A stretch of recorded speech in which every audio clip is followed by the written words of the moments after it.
Ahora recibamos a Jürgen Hoth, quien es director del proyecto Bosque de Agua dentro de la Organización Internacional Conservación Internacional. Jürgen, bienvenido y muchísimas gracias por estar aquí. Muchas gracias por la invitación, muchas gracias a todos por su presencia y excelentes presentaciones las anteriores, realmente felicidades por el nivel de todo, de la presentación, del trabajo que se está haciendo en México, del profesionalismo y bueno, esperamos poder sumar a este acervo de experiencias que se está reuniendo aquí en este salón.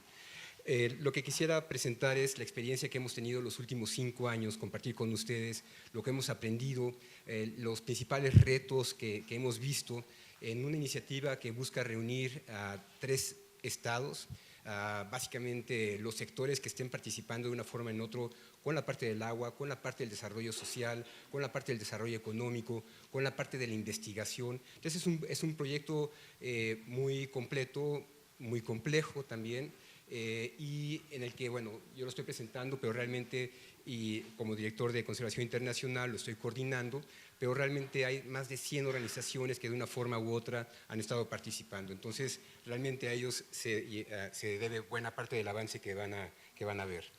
El título es Bosque de Agua, Lluvia y demás inconvenientes. La lluvia muchas veces es un inconveniente cuando estamos en la ciudad, pero se nos olvida muchas veces esa relación que significa la lluvia con todos los procesos naturales en los que estamos anidados como ciudad, con toda la historia que tenemos.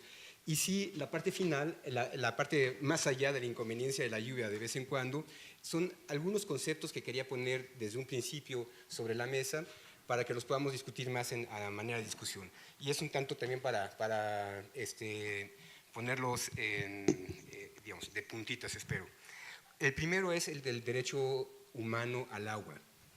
Sabemos que lo ha apoyado la ONU, hace 2 años lo apoyó también, está en la Constitución mexicana. Hay, sin embargo, un dilema muy importante que se tiene que poner sobre la mesa y que lo más pronto que lo podamos atender como sociedad, mejor va a ser. Y básicamente es cuando tenemos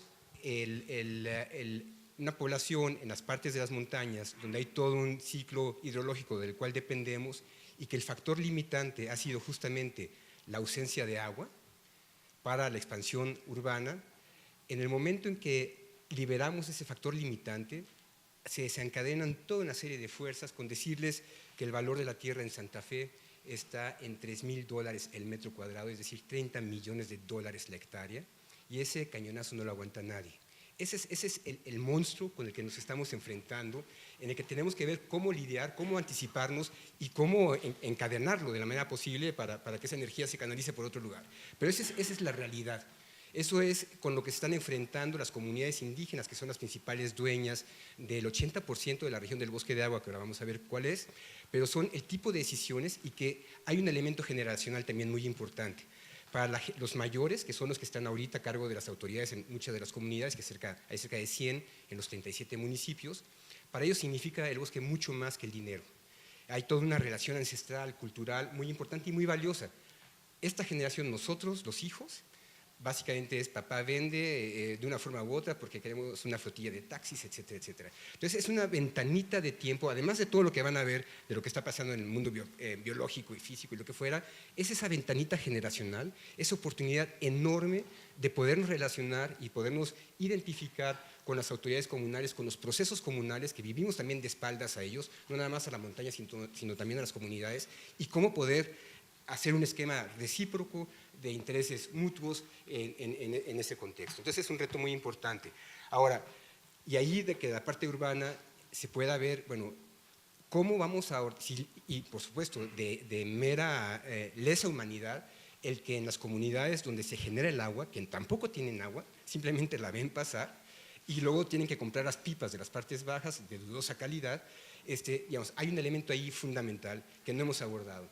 Entonces, aquí el ordenamiento ecológico y toda una serie de herramientas que existen, tenemos que ver cómo se ponen realmente en la práctica antes quizás de liberar esa fuerza limitante que es la del agua. Entonces hay una responsabilidad muy importante vinculada con la disponibilidad del agua. Y por supuesto el elemento de justicia social hacia las comunidades. El segundo tema importante es el de la desforestación, aforestación y reforestación, aforestación y deforestación. Empiezo con el primero, la parte de reforestación.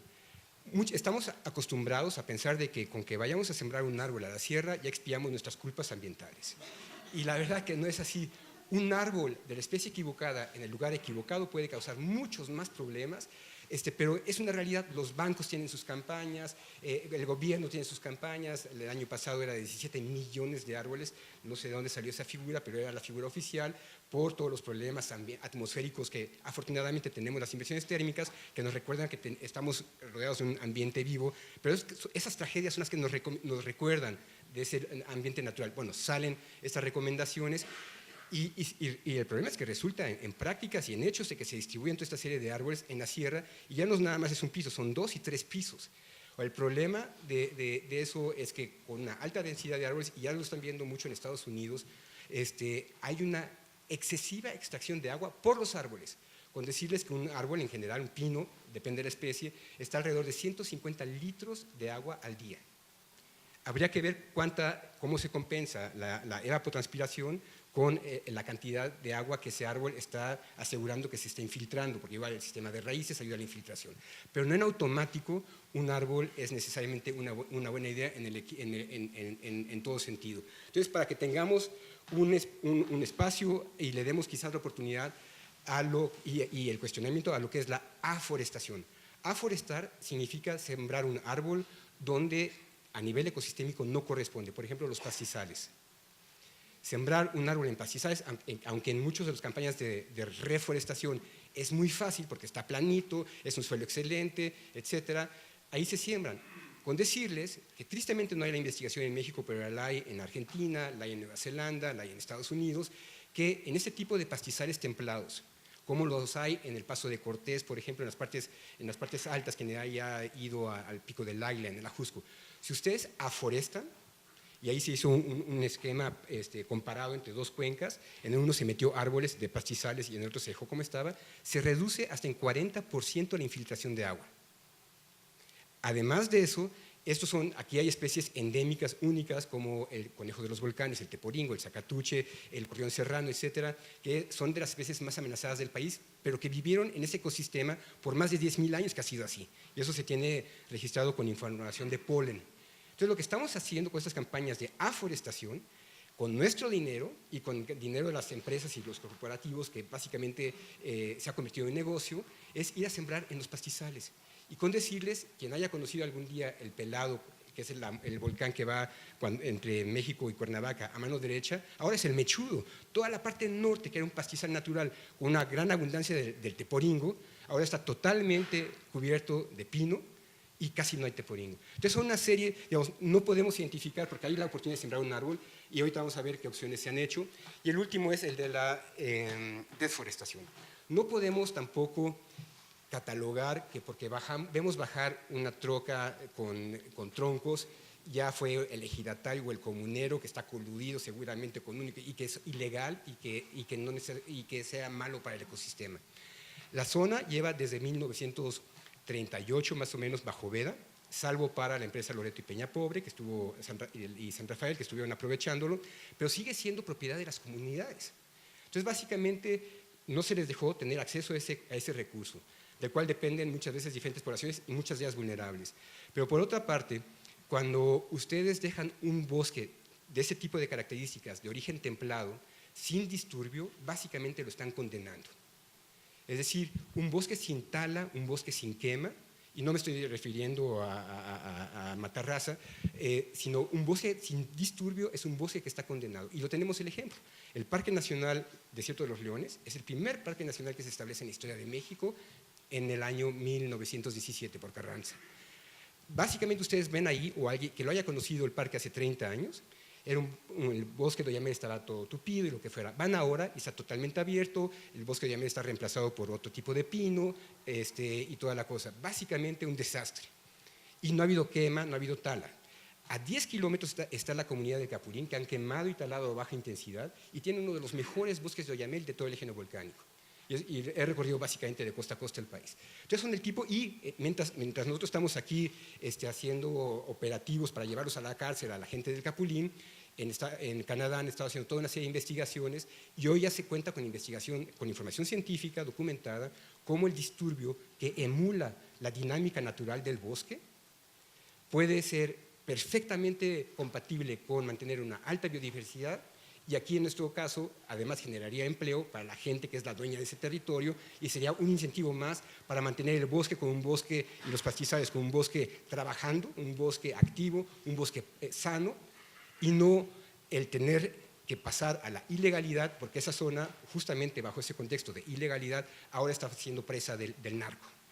Y ha habido, si recuerdan, la balacera que hubo entre una camioneta de la Embajada de Estados Unidos con los policías federales, justamente es esa zona. Y nosotros estamos generando ese conflicto porque estamos avalando la veda y estamos permitiendo que pase el tiempo sin ofrecer verdaderas alternativas que ya existen hoy en día en el mundo académico para un mejor aprovechamiento del ecosistema, no nada más del bosque, sino del ecosistema en general. Y el último punto, ¿cuánto tiempo tengo? ¿Cuánto tiempo? 15 minutos, ok, gracias. Y el último punto de discusión estoy de acuerdo con el de la inyección del agua. Creo que se merece en el acuífero y en la parte baja, sobre todo del valle.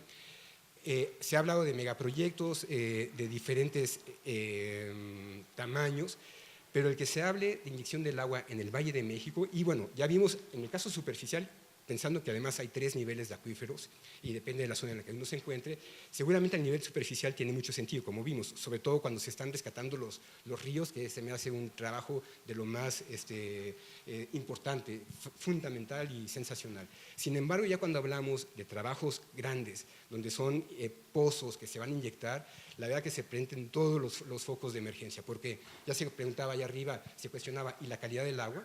Se respondía, bueno, es que tiene que ser agua de calidad potable, pero si es agua de calidad potable, ¿por qué no la dejaste en superficie? ¿Por qué tener que hacer toda la inversión? Sobre todo si estás rodeado de un sistema natural de recarga, que es la sierra, no hay mejor. Quizás el problema de ese sistema enorme es que es gratis y que tenemos que saber cómo manejarlo. Y digamos, ningún proyecto más mega gigantesco que quieran de inyección de agua le va a ganar a la recarga natural.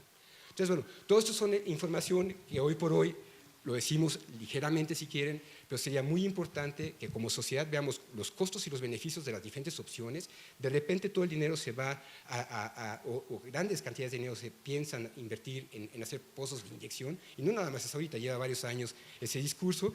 Y mientras tanto cada vez las comunidades que están tratando de lidiar día a día con sus necesidades están cada vez más abandonadas. Entonces, bueno, esos son los 3 puntos, nada más que los quería poner por si no me daba tiempo al final, pero era muy importante ponerlos sobre la mesa, y les presento rápidamente lo que es el bosque de agua. Es la poligonal verde que vemos aquí, que son 235,000 hectáreas, es básicamente compartida por los estados de México, Ciudad de México y Morelos. Y esta poligonal se hizo con el INE, cuando era INE, Instituto Nacional de Ecología, con la idea de que fuera visto o que pudiera reunir a lo que es un ecosistema continuo. Va de los 2.000 metros a los 3.500 metros aproximadamente. Y esta poligonal, ¿podríamos apagar esta luz, por favor, si fuera la posibilidad? No sé si se puede hacer. Bueno, mientras lo ven, pero aquí está la misma poligonal, pero ahora viendo las isoyetas, es decir, mientras más azul, mayor la cantidad de agua que cae. Y en la parte más azul están los 1.500 milímetros, es decir, 1 metro cuadrado genera 1.500 litros. Se calcula que en general, depende del lugar, la orientación y lo que fuera, que la mitad de esa agua se infiltra. Toda la demás tiene diferentes rumbos, se va a agua superficial o se va por transpora, pero la mitad se infiltra. En las partes bajas, en las ciudades, está en 700 milímetros, casi la mitad. Bueno, esta zona, y esto sería, aquí está Cuernavaca, esto sería más o menos la parte de Lagunas de Zempoala, el corazón de esa zona de mayor producción o que recibe mayor cantidad de agua. Esto, viéndolo ahora desde el punto de vista de los acuíferos, son los 10 acuíferos que se irradian a partir del bosque de agua. Está el acuífero que subyace la Ciudad de México, el acuífero que subyace la ciudad de Toluca y el acuífero que subyace la ciudad de Cuernavaca. Básicamente estos 3 acuíferos se encargan de darnos los todo el agua que bebemos a los 23 millones de habitantes. El INE también hizo un estudio de reemplazo que si no existiera este acceso al agua que se genera aquí, nos estaría costando en el orden de 30.000 millones de dólares obtener el agua de otro lugar, en el plazo de 25 años aproximadamente. Entonces, bueno, esta zona, además de todos los servicios hidrológicos, es una zona altísimamente importante por la riqueza biológica. ¿Y por qué? ¿Qué es lo que le explica esta alta riqueza biológica? Está justamente en la zona de transición entre todo lo que sea la región neotropical de la región neártica. Entonces, la zona donde se encuentran, pero además la topografía tan variada hace que se hayan hecho todas las especies. Esta es la zona de mayor riqueza biológica del país, así, la mayor zona de riqueza biológica del país en términos de especies endémicas, por ese aislamiento. Por eso tenemos el Teporingo, nada más en 4 o 5 volcanes, el Gorrión Serrano aquí en Durango y así. Este es un poco para darles una impresión, seguramente todos ustedes han visto esta región. Este es el gorrión serrano, la especie de ave más amenazada de México, un lince que son de las maravillas que se encuentra uno ahí, el Zacatuche o Teporingo. Para mostrarles los diferentes ambientes, el bosque de pinos y encinos, y pastizales, lagunas de Zempoala, con sus propias especies endémicas como el ajolote, árboles de encinos hacia Cuernavaca de 50 metros, encinos de 50 metros, increíbles, o las zonas áridas donde están todos los derrames de lava. Por supuesto están las partes bajas también, como Lerma o Xochimilco, que tienen su importancia y toda su historia de uso. Entonces, viéndolo de manera conjunta, habemos 23 millones de habitantes, más o menos, toda una serie de especies que ya les expliqué por qué es tan rica la zona. Hay 37 municipios, 21 áreas naturales protegidas, cerca del 70%, que es una tremenda oportunidad. Es una constelación de soledades, porque no se comunican entre ellas en principio. 10 acuíferos que les comentaba, 4 cuencas, 3 estados. En suma, un ecosistema y un solo futuro compartido. Lo que pasa allá nos va a pasar acá. Entonces, si lo vemos, pensando así, haciendo unas cuentas rápidas, 23 millones de habitantes y son 230.000 hectáreas, nos toca aproximadamente por habitante 100 metros cuadrados, es decir, 10 por 10. Entonces, si vemos un habitante, además, en promedio de la Ciudad de México, estamos consumiendo 360 litros de agua. El metro cuadrado, viendo que está en promedio 1000 milímetros, el metro cuadrado genera 1000 litros. Los 1000 litros dijimos que se infiltran nada más la mitad, 50%. Entonces, infiltran 50 milímetros, es decir, 500 litros por metro cuadrado. En los 100 metros cuadrados que nos toca por habitante, se están infiltrando 50.000 litros. Es decir, no le llega ni a la mitad de lo que consumimos en promedio en la Ciudad de México. Eso ya nos empieza a alertar, por supuesto es mucho más complejo que eso, pero es simplemente para tener una idea de que ya de por sí está limitada la cantidad de esta zona de recarga como para que se permita cualquier urbanización adicional. Y como habitantes, el que como promedio tengamos 366 litros, en la mañana escuchamos 150 y tantos, digamos, te da una idea, y muchas veces son 50 litros como en Iztapalapa o en la parte alta de la Jusco, les da una idea de la polarización, o 600 en la Miguel Hidalgo, les da una idea de la polarización y hay un tema de equidad muy importante que atender, y no nada más equidad en general, sino también de género, porque quiénes son las personas que se van a formar 3, 4, 5 horas a recibir el tandeo en la parte alta o en la parte baja, generalmente las mujeres.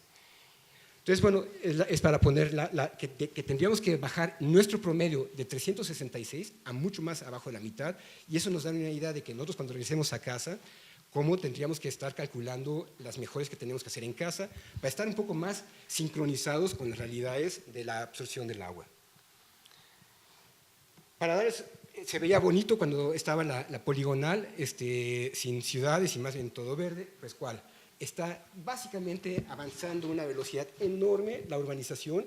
Aquí arriba es donde se está haciendo la carretera, la vía nueva del tren hacia Toluca. Aquí abajo pueden ver, estamos básicamente a 2 kilómetros y acaban de hacer todo un desarrollo entre Tres Marías y Parres. Entonces se está estrangulando la zona, la urbanización está avanzando. Y no es un tema político en ninguna de las agendas, pero es definitivamente un tema de sobrevivencia, como lo podemos ver con ellos. Cada vez ustedes van a las zonas comunales, no sé si ustedes lo han visto esto, pero cada vez los tubos están más arriba, hay una pelea por el agua que todavía no explota, pero no falta mucho.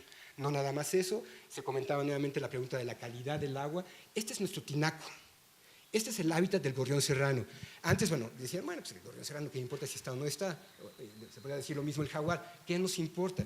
Este es el hábitat del gorrión serrano, ya no está aquí, se está cultivando para hacer papas. Esto es en la cima entre México y Cuernavaca, con altamente tecnificado, no es de subsistencia y es gente con inversiones de afuera que le está rentando a la gente en su desesperación por rentar para tener un ingreso.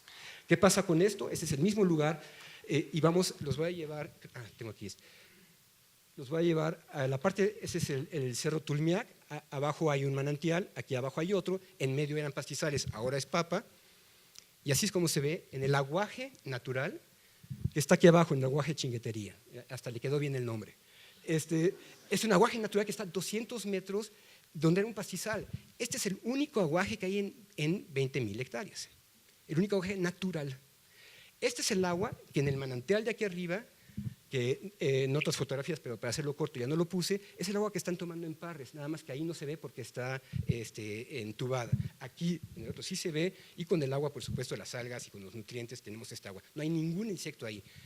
Y les hago una pregunta rápida. ¿Cuántos de ustedes tienen familiar que tenga cáncer? Levante la mano, por favor. Ok, como un 30%. ¿Cuántos de ustedes tienen familiares, parejas jóvenes que no hayan podido tener hijos? Levanten la mano, por favor. Yo me incluyo ahí. Mi hija es in vitro. Entonces, los agroquímicos que nos estamos bebiendo se transforman en disruptores endocrinos que resultan en endometriosis, quien no sepa lo podemos platicar después, que toda una serie de problemas reproductores aquí en México en muchos lugares, que ya, la factura ya nos llegó. Entonces, el que permitamos esto, no nada más es el agua, realmente ya nos está afectando nuestro futuro. ¿Y cómo se ve esto? Esto es un artículo reciente de un perfil de Cuernavaca y la Ciudad de México, donde vemos el movimiento de la lluvia, el movimiento subterráneo del agua, y básicamente lo que está pasando en Cuernavaca, por ejemplo. En Cuernavaca se está infiltrando la gasolina de los huachicoleros, ya 30,000 personas no tienen acceso a agua potable a Cuernavaca. Huachicoleros que se ven presionados por todas las condiciones sociales que quieran, en miseria entre otras, porque no tienen las condiciones de vida, la facilidad y además el crimen organizado. Lo mismo está pasando con los agroquímicos que les acabo de mostrar. No tenemos información de la calidad del agua que urge tener, pero desde que están penetrando. Lo otro está subiendo la urbanización. Con ese aumento de la urbanización, sea ecológica la casa, no ecológica, sea legal o ilegal, está interfiriendo con el proceso de captación del agua y eso, por supuesto, resulta en inundaciones que estamos cada vez viendo, ¿no? El que hay inundaciones en Ajusco Picacho es un ejemplo clarísimo. Y, por supuesto, todo esto endulzado por el cambio climático. Ustedes son los primeros que van a ver estas imágenes, que he estado monitoreando el glaciar de la panza del Iztaccíhuatl, ahí lo pueden ver, la flechita ahí arriba. Esto era apenas hace 2012, vean esto, 5 años después. Entonces, esta es quizás la muestra más gráfica del impacto del cambio climático en el Valle de México. Se los muestro otra vez, y va de bajada. Y le quedan aproximadamente 5 años de vida al glaciar. Todo esto está anidado, como comentaba, como una tremenda oportunidad de una de las áreas naturales protegidas. Debemos, como ciudadanos, exigir mucho más a una Comisión Nacional de Áreas Naturales Protegidas, pero muchísimo. Es nuestro patrimonio natural, no es de ningún funcionario. Ellos son nuestros administradores, nosotros les pagamos para que lo administren, pero si no vamos… y bueno, yendo a diferentes conferencias en universidades, es muy triste cuando pides, aquí no voy a pedirlo, pero por horas del tiempo, pero 20, 30 personas de los estudiantes han ido a estas áreas naturales. Y bueno, el 80% que es propiedad de las comunidades. Entonces, para resumir las principales amenazas que ya escuchaban en la mañana, es un tema de calidad y de cantidad del agua, donde se ha reducido la infiltración del agua, está muy avanzado y se está contaminando. Las soluciones. Uno es la propuesta del proyecto de Bosque de Agua, que es la iniciativa y está disponible en red, donde junto con cerca de 300 personas armamos este esquema, donde la visión es básicamente que queremos recuperar el bosque como estaba en 1950, fecha en la que tenemos fotografías aéreas de la zona como un punto de referencia, y donde se maneje, que se valore y sea manejado de una manera en colaboración con las comunidades. Es un esquema integral de desarrollo rural con toda una serie de aspectos desde lo biológico hasta el empoderamiento, la educación y la investigación, y que involucra un proyecto desde la familia, yéndonos en círculos concéntricos hasta el continente. Y les comento, y en todos los círculos hay polarizaciones, hay extremos, hay conflictos, pero también hay oportunidades. A nivel continental, a través de Tania Müller se firmó un acuerdo de colaboración con Bogotá y con Río de Janeiro. Entonces, en resumen, lo que estamos haciendo es que empezamos por primera vez en la zona un proyecto de restauración de pastizales naturales, directamente con la comunidad de Milpa Alta, el grupo de monitoreo biológico de Milpa Alta, y con Chapingo.